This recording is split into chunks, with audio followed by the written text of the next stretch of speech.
is this counselor? Here we go.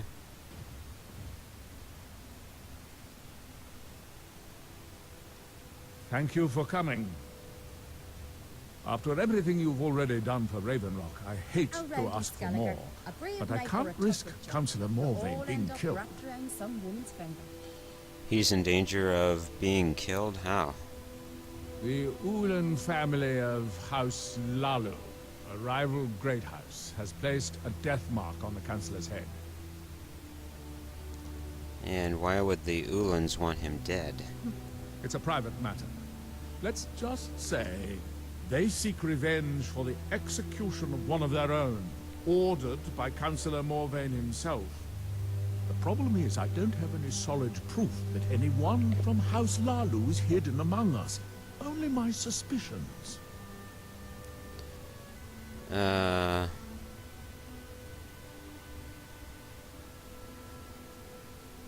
Your concern seems justified.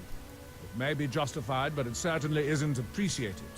Councilor Morvayn simply feels that I'm being paranoid. I'm afraid that one day I'll awaken and discover him dead. I don't want it to come to that. You feel an attack on the counselor is imminent? I do. I've received some information from my sources that there could be elements of Ulan's house, House Lalu, already in Ravenrock. And why haven't you acted on the information already? Ravenrock is a small settlement, so it's hard to accomplish anything in secret. If any of them is from House Lalu, I wouldn't be able to make a move without them knowing. Okay, and how can I help? I had a feeling you'd be willing to listen to me. And where do I begin?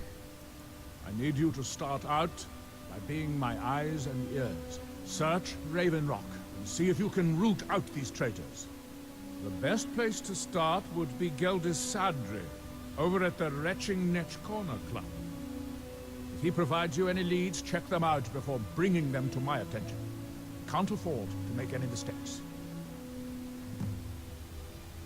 What can you tell me about the House Lalu?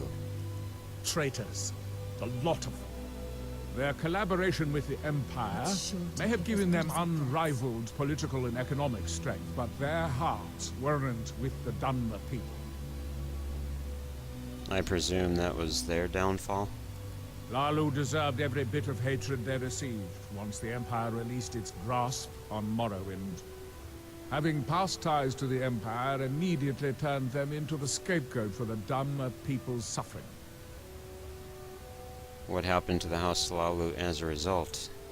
They had welcomed the Empire with open arms and benefited from it.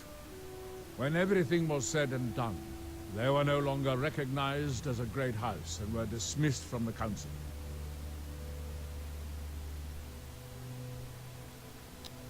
You mentioned your sources?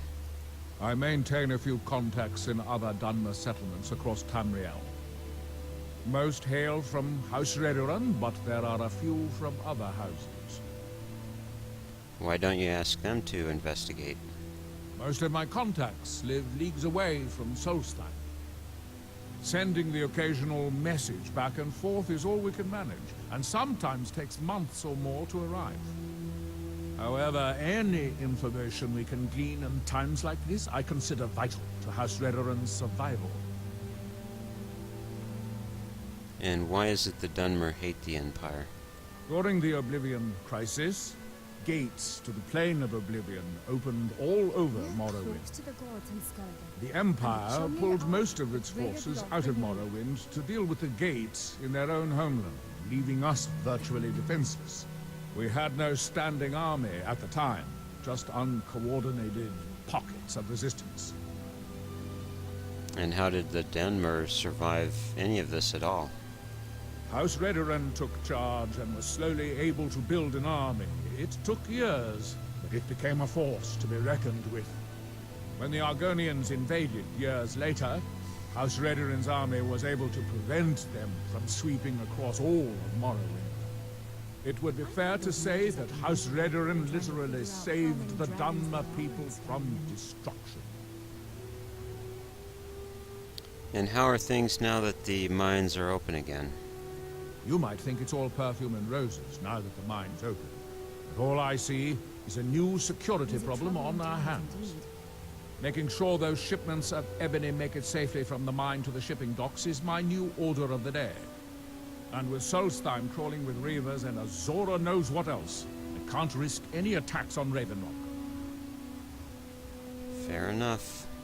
Alright, sir. Don't worry. You can trust Geldis.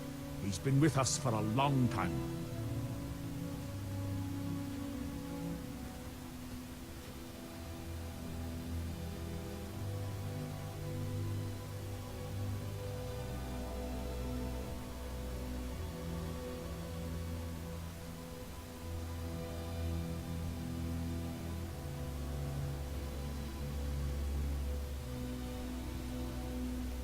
So this treacherous House of Lalu.